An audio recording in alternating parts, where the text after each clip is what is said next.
আব্বা আসসালামু আলাইকুম। ও আমার নবাব দাদা, তোমার সে কোন সকালে কইছি যে তুমি ঝালের হইতে আসবা, ঝাল তুলতে হবে, আর তুমি এখন বাজে কটা, তুমি এখন আসতেছো?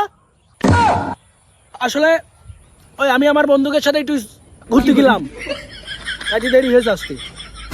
জানো আর আমার শুধু গরম ভাত খাওয়া আর এই বন্ধু বান্ধবের সাথে ঘুরে বেড়ানো, আর এই যে সমস্ত কাজ কাম কিটা করবে, হ্যাঁ তোর একটা থাপড়ে তোর কান সব ঘুরিয়ে দেবে না বেয়াদব। আমি তো আসলাম কাজ করতি, এত রাইগেন না, কি করবো তাই কোন। এই ঝাল তোলা হয়ে গেছে, এই কাশিটা নিয়ে এই ঘাস কেটে এক বুঝা ঘাস নিয়ে বাড়ি যেতে হবে, চল। দেখো আব্বা, তুমি আবার ঝাল তুলতে আসতি কই, আর কিন্তু ঘাস কাটতে আসার কথা ছিল না। আমিও ঘাস মাস কাটতে পারবো না, ওই ঘাসে আমার গা কেটে যায়, গাছ উইল কই, আমিও ঘাস কাটতে পারবো না। আমি ঝাল তুলতে আসি, ঝাল তুলবো, তাহলে বাড়ি চলে গেলাম। হট জানোয়ার আমার, কত ঝামেলা হয়ে গেছে। এই কাশি ধর, ধরে ঘাস কেটে তোর বাড়ি যেতে হবে, ধর।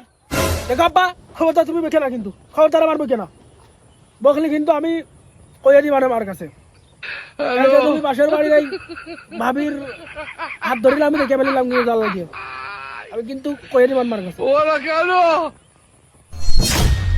আরে এটা কয় কি, এ তো যদি বাড়ি ভুলে দেয় তাহলে তো সংসারে অশান্তি বেরিয়ে যাবে না।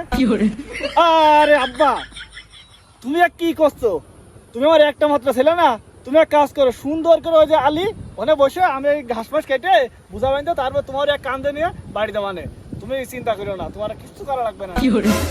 হ্যাঁ সে তো আমি বুঝতেই পারছি, ওই যে মানুষ কয় না সুতা আঙুলে ঘি ওঠে না, তা আমি একটু দেখালাম আর কি। যাই হোক, খালি ওই এফএক্স এর নতুন জুতো লিখে আইছি, ঝাল কিনে টাকাটা আমার কাছে দিবা, 2960 টাকা দাম।